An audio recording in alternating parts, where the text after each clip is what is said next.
Evening. My name is Ryan Gass, Practical Training Professionals, and here today we're going to speak with you all about basic fundamentals of pistol marksmanship.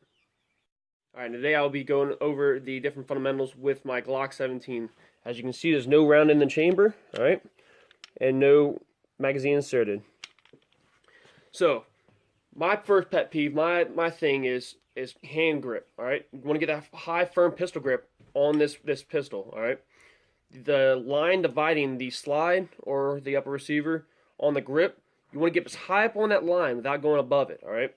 So, I'm right-handed, so I'm going to grab and I'm going to get as high on that grip as I can. Notice that you can see that line right above my finger, but I'm not above it at all, alright? Now I'm going to take this other hand right here, and I'm going to cover all of this polymer right here. That's what this bottom low receiver on this Glock is made out of, polymer. I want to cover up as much of that as possible. The more hand I have on the gun, the more control I have on that gun, alright? As you can imagine, exaggerated a bit, if I'm shooting like that, I have no control of that gun. It's going to go wherever it wants to go. But if I get up high on that gun, and I cover up as much of that gun as I can, pressing forward, I tell that gun where it's going to go, what it's going to do, and I have complete control of that firearm. Now, the more control you have of that firearm, the more accuracy you're going to have downrange. And you're going to see the difference, I promise you. Alright? So, we're going to get high up on that gun, twist over, cover up as much as possible. I usually grab on, and I twist a little bit forward, alright? My thumb, I got, large hands. My thumb, I end up being able to scratch right there on the forward part of the grip, alright? Some people have a little smaller hands, but either way, most people's thumb's going to be above or forward of the takedown lever, alright? So, bring it up, twist forward, alright? And press out.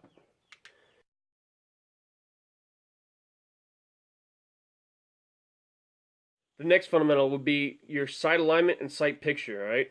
What is sight picture, first off? Sight picture is what you see when you're looking downrange at your target, alright? So your eye is lined up for three things. You got the target, you got the front sight post, and you got the rear sight notch, alright? But your eye, I don't care who you are, your eye can only focus on one thing at a time, alright?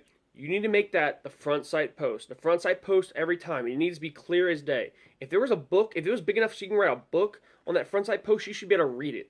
Alright? And you should be able to see nothing else. If you're shooting at paper targets and you can read the numbers and whatnot or see whatever the writing is on that, you're wrong.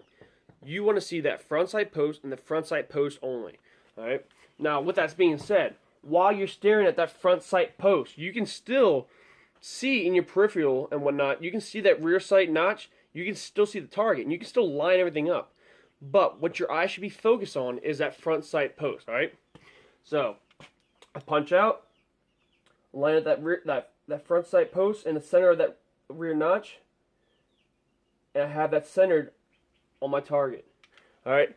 The top of your front sight post, that should cut your target in half. So, if I'm shooting at a basketball, let's say, alright, the top of that post should be centered in the halfway mark of the basketball. All right. So punch out, line up my rear sight notch with my front sight post, keeping it centered, keeping the top of the sights level. All right. I got it centered on my target.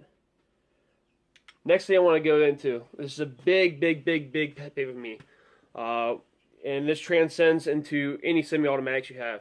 And obviously any firearms at all, but more or less the way I teach it, it really helps you with any semi-automatics you have. All right, and that's trigger control. Trigger control, all right, when you're pulling this trigger to the rear, you should be pulling it slow into the rear, and you have total control of that trigger. And you can feel it as you, at least on my Glock, the way I have it currently set up, you can feel it as you pull it back, it gets more and more tension behind it. The first little bit is a little bit of slack. It's really easy to pull it back.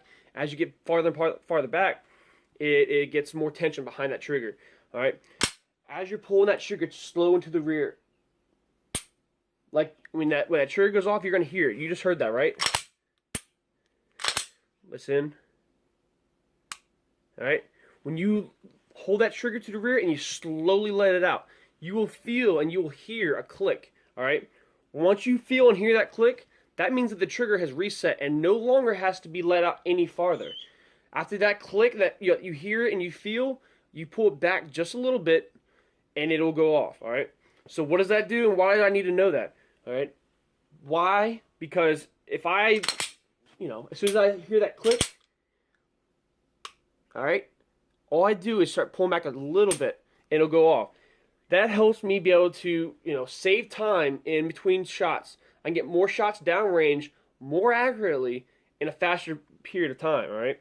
So, if you're, where this came invaluable in my past experiences when I was working on the range with the Marine Corps, on the 300-yard line, the 200-yard line, rapid fire, 10 rounds downrange in 1 minute, all right? That is a lot of time, all right?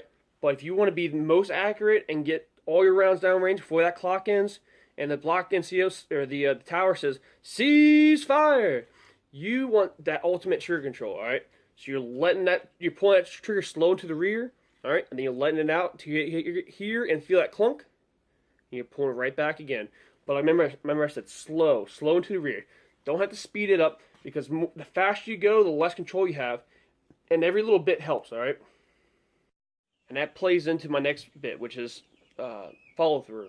All right, good trigger control is necessary. It's absolutely necessary in order to have good follow through.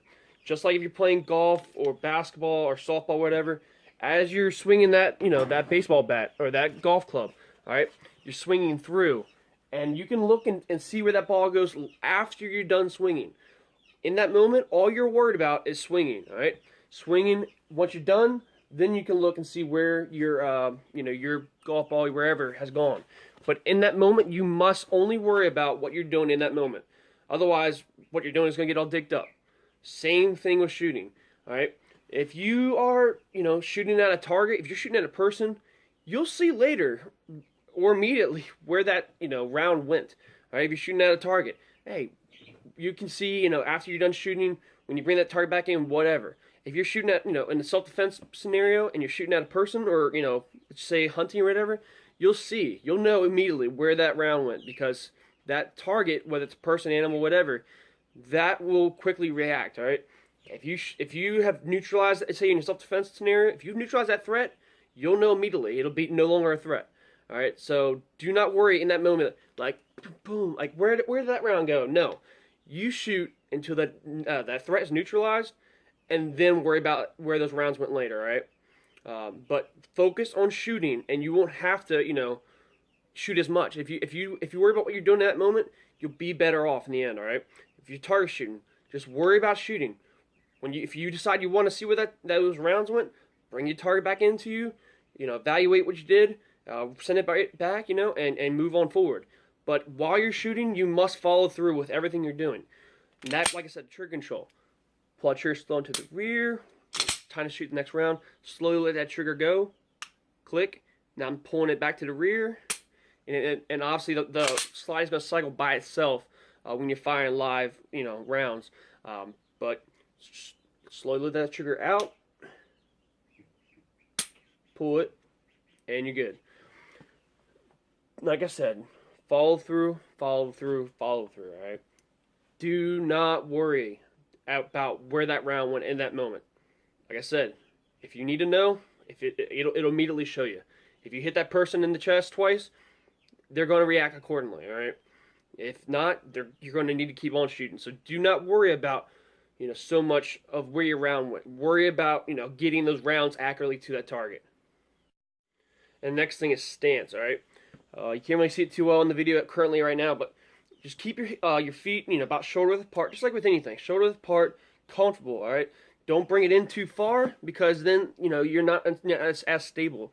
Don't separate them out too crazy far. I mean, especially in a self-defense scenario, because you got to be able to quickly, reassess. You may have to move away from that threat.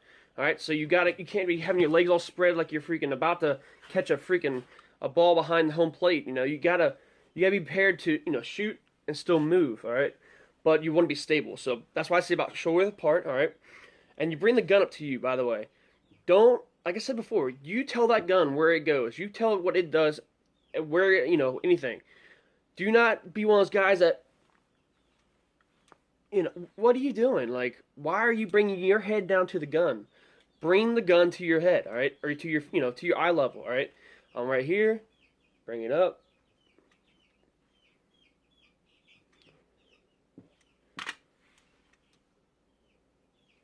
All right? You notice my head doesn't really move. Like, My body will. You want to lean into it a little bit. Anyone wants to play, like, again, softball, baseball, whatever. You want to swing. You want to put a little bit of your weight behind it. You want to put some ass behind that gun. All right, because the more ass behind that gun, because it does kick. I mean, it's a firearm. I don't care if it's 22 or 50 BMG. Every gun kicks. Some obviously kick more than others. All right, but you want to be able to help control that kick and manage that and get help your follow through, because if you're leaning back, you're going to be falling on your ass, nonetheless, you're not going to be able to re-engage that target quicker, because now you got to, get your sights realigned and get back on target. If you are leaning into it just a little, you don't have to lean a whole lot either, by the way. Just lean a little, this is straight up for me, all right? That's straight up.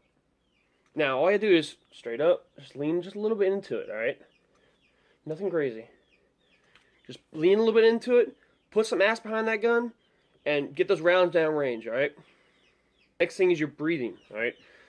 Some people they don't know how to breathe when they shoot. They can't do two things at a time. And it does take, to get good at it and, controlling your breath control, it does take time, it does take practice. But it is a, essential thing that you need to do, all right? Because you can't just hold your breath the whole time. Because you don't know, again, especially in a self-defense scenario, you don't know how long you're going to be shooting. It could be 5 seconds, it could be less, it could be even more, all right? If you hold your breath for 15, 20 seconds, some people, you might pass out.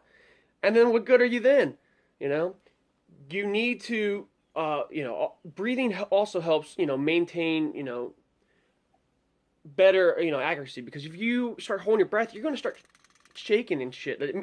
You may not, people from the outside looking in may not see it, but when you're behind that gun, you're going to see your sights flopping all over the place, all right? So you need to breathe, you need to be comfortable. It takes practice, all right? Hey, ladies and gentlemen, we appreciate all your support and coming out to check out our video. If you're on YouTube, make sure you hit subscribe at youtube.com/practicaltrainingprofessionals. You can also find us on Facebook at facebook.com/practicaltrainingprofessionals LLC. You can also tweet us at PTPVetOwned, and make sure you guys have a safe rest of your weekend. Continue traditions of safe gun ownership, and also remember to train to survive.